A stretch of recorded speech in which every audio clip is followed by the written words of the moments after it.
Hello all, it's me again. I hope your day is going well and you're enjoying this beautifully sunny spring day. I'm here again, outwardly introspecting, sharing with you the self-development techniques I use, the spiritual guidance, as well as certain observations that I feel could be of use to somebody out there. If it is, I hope you like, share, and of course, subscribe. So today I'm going to be doing a video on a subject that sort of came to my attention in recent times, and I didn't realise this seems to be a bit of a trend. Why, I don't know, but just quite curious to see what other people think about this. So where did this trend come from where men are giving women relationship advice and encouraging them to look outside of themselves, but to also look towards their abusers? I'm only joking, not their abusers, but you know. How did this come around? Seriously, when did this start? I guess I was living under a rock, under the illusion of my own relationship, so I missed it. I mean, what was clear to me is that these particular men weren't even equipped for the job at hand. They didn't seem to know very much about relationships to start with, and most of them volunteered that they were single. I even came across a couple of guys that said they had no idea about women. So I thought, how can you coach men on women if you have no idea about women? It's really a strange state of affairs. You know, some of the viewpoints were really misogynistic and out of date. I mean, they are concluding that women are looking for men to save them, pay their bills, and heal them from all their previous relationship woes and traumas. When I heard this, I was like, oh my goodness, who are they talking about? I'm just looking behind me, they must be talking about somebody else. They're not talking about myself or all the different types of strong, self-aware women that I'm aware of. This feels so far removed from my viewpoint and outlook on relationships. And a lot of the women I know also. Mine goes more like relationships give two people the opportunity to thrive and grow as individuals, while choosing to share your experience with somebody that resonates with your soul and allows you to be yourself in the process.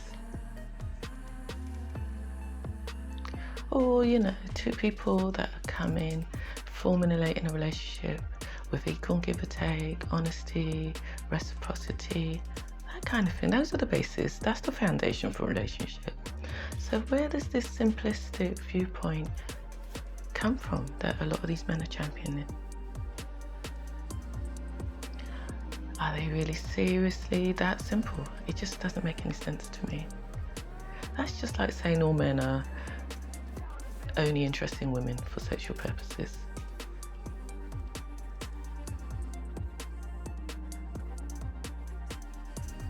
Are we all not unique, therefore require different things to help us feel fulfilled, loved, or appreciated?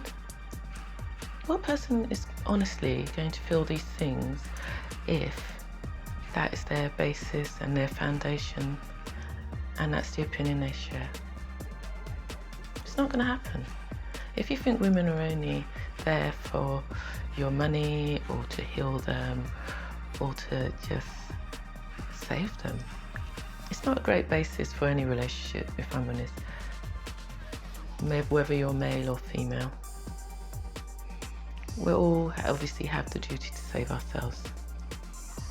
It's not a very encouraging thought, and women to be viewed that way is very demeaning and leaves no room for us to grow together. Is it really more about, you know, a lazy cop-out for certain men to say that, therefore they don't have to address their own feelings of inadequacy? I know that sounds a bit harsh, but is it a case of some kind of deflection? Because you recognise your own limitations, you want to just limit the relationship and just say, oh, she's only there for this reason, therefore I don't have to try hard, I don't have to put much effort in, etc., etc. But could it really just be about that? Could it be about them having to address why they feel limited in their own self-expression and how they view themselves, and project it onto women and say this is all they want? I'm certain if you felt you had a lot more to offer and you felt you weren't being seen or appreciated, you'd be doing more to attract and choose women that have more of an alignment to who you are at the core. But the thing is, I can't speak for all women, and I'm certain there are women out there that do have sort of, limiting beliefs about themselves, don't see their own worth or value and strength, and are yet to truly meet themselves and their own potential, therefore may desire what they consider as, a high value man to come along and validate them. Another new phrase I've learned in recent time, high value man. But this isn't by no means what women of a certain mindset or a certain age, say 35 and above, are wanting. Values such as this doesn't work. And furthermore, what does determine a high value man? When I looked up the definition of what a high value man was, the description really surprised me. I wasn't even sure if there was such a man. Here's how to recognize one according to Colin Zhang. He's emotionally intelligent. He has a purpose. He takes care of himself. He has a high self-esteem. He has a growth mindset. He's honest to his own value system. He's expansive in his outlook. When I read all this, I'm like, where he at? Is this a high value man or just an emotionally evolved man or even person? It can apply to anybody. This, in my opinion, could apply to anyone that is self-aware, continues to grow and wants to evolve as a human being, which is what we all should be trying to do. We're spiritual beings having a human experience, and that's part of it, to aspire to grow and be your fullest self. Learn, of course, as well. However, in the context of what I've been listening to on these channels and the information I've come across, it's not about the evolution process and growing and being self-aware. It's all about, oh, he looks good, he takes care of himself, he has a lot of money. The emphasis is all about that kind of thing. What kind of money, how much money, how that's what they consider a high value man. But know this, what they require from their female counterparts is for them to have worked through all their emotional baggage, not to bring it into the relationship. And of course you have to look good and be flawless. Never any real talk about growing and them growing and being the best that they can be. It just seems like the factor that they are financially free, they didn't have to do the same and present themselves as their best versions. These high-valued men want to be with a particular woman that fits their ideology. She has to be preferably under 25, sexy, without children, but not too ambitious, of course.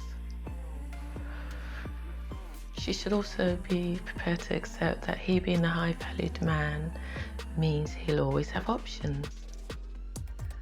Therefore, she could potentially be just an option.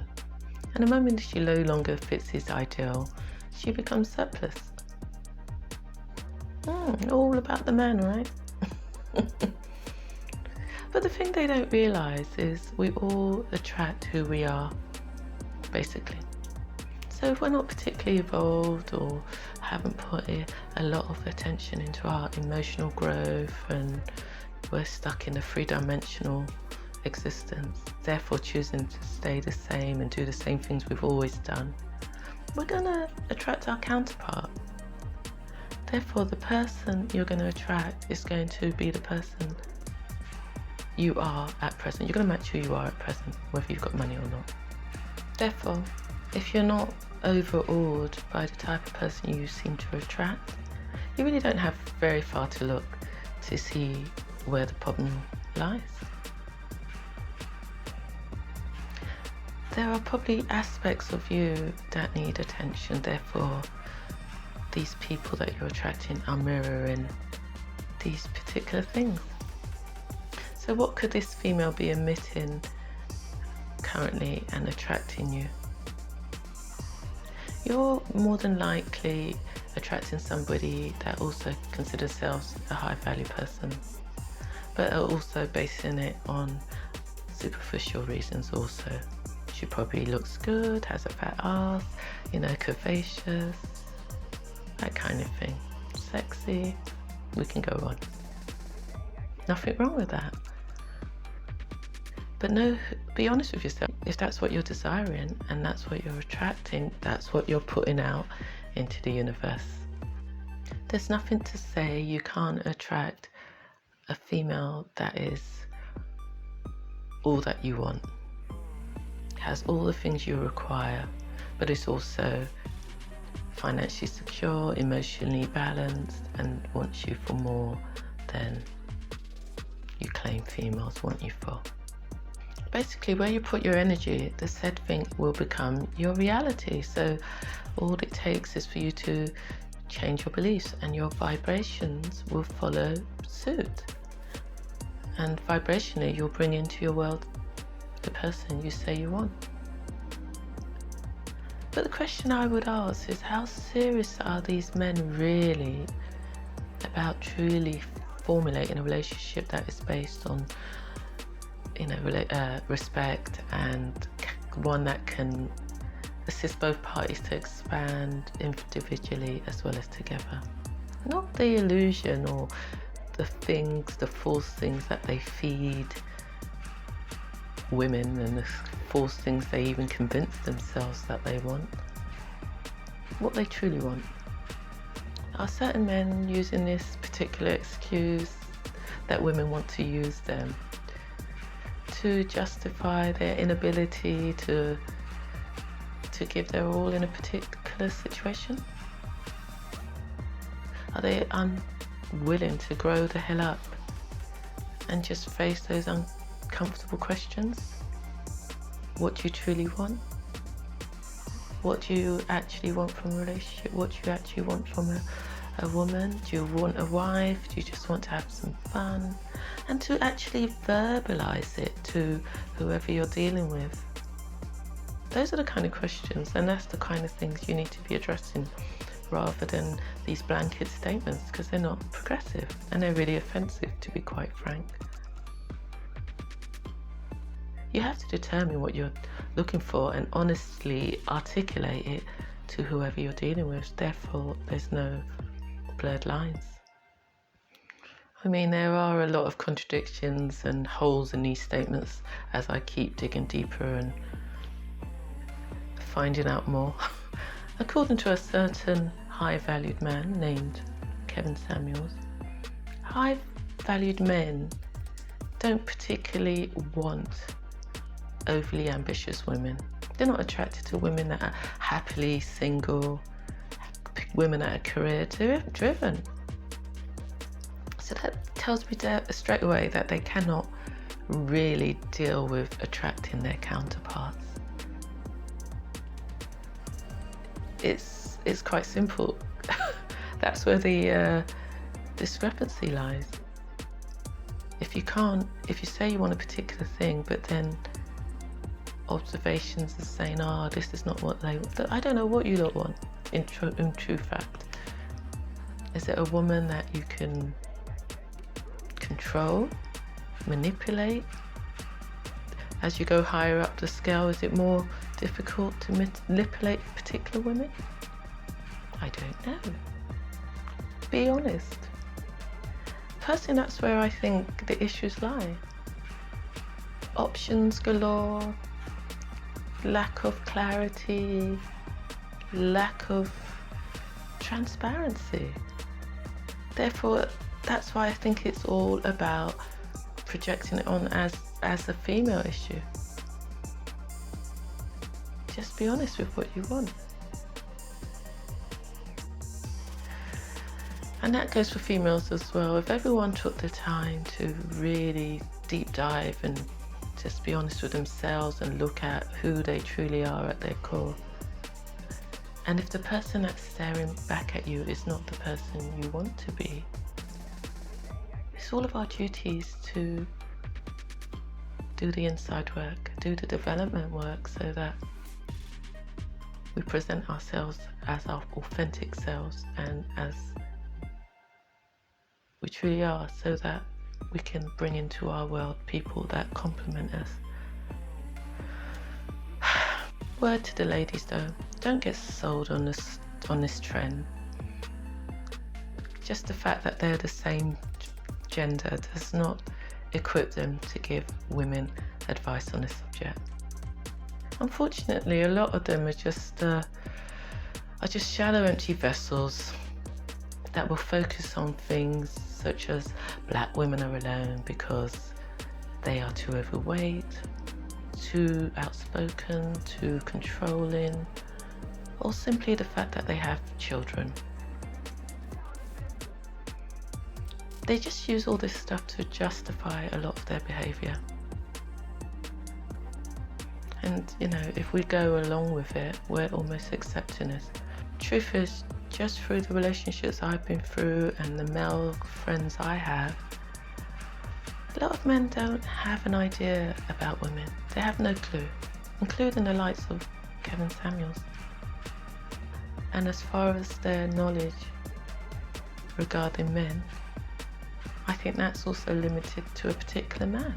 Men like them. Men that basically have options and want to keep their options open and are probably afraid of commitment.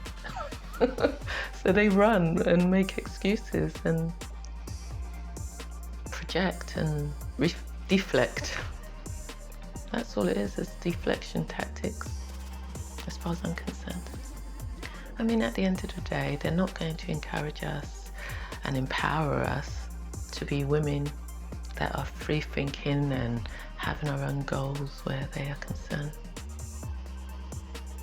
They're constantly telling us what we're doing wrong in a way to control what we require from them. It's just that simple.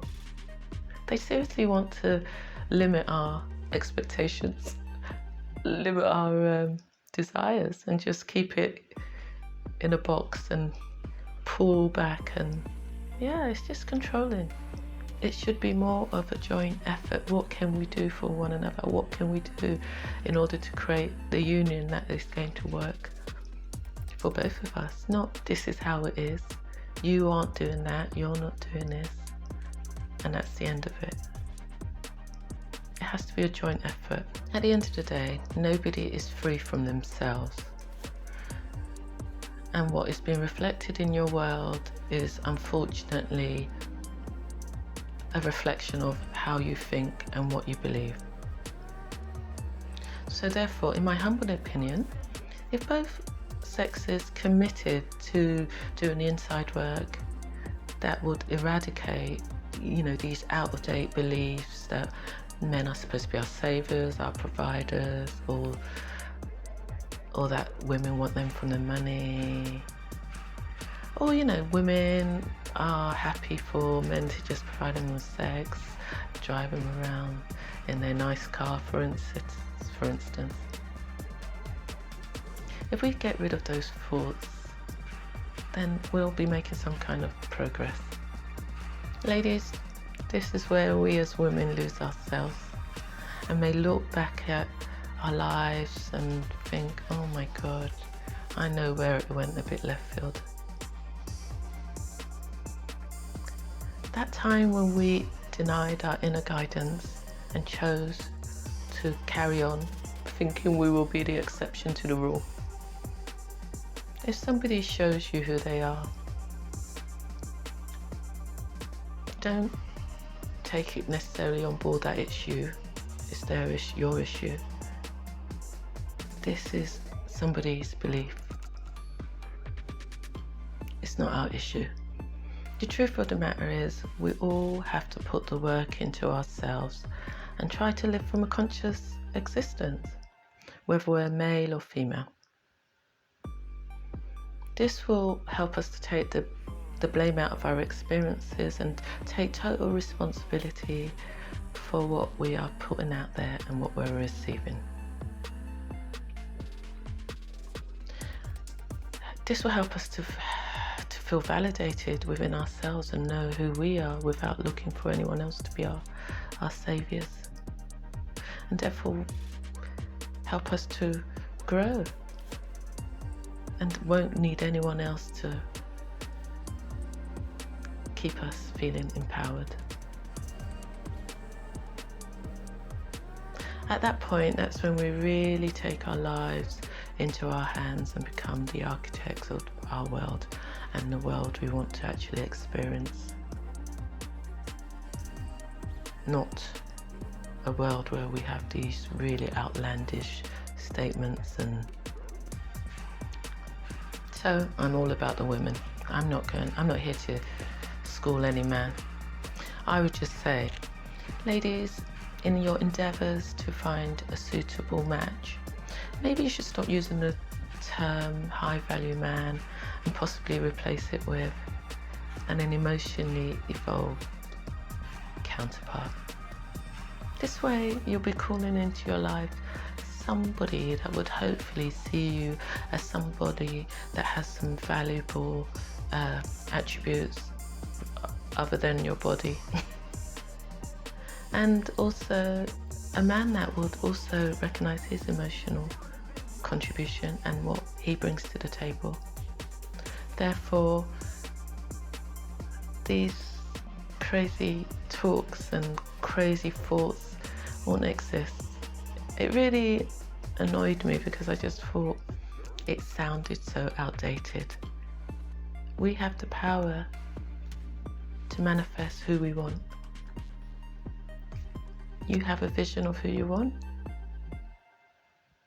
You can create it. You can evoke the feelings that will bring that person into your life. Don't listen to that nonsense, because it's not progressive. It's not empowering for us. And it's very devaluing. Okay, I'm going to leave it there. Thank you for your ears. I hope you enjoyed it. And if you did, please like, share, and join me for the next one. Namaste, my people.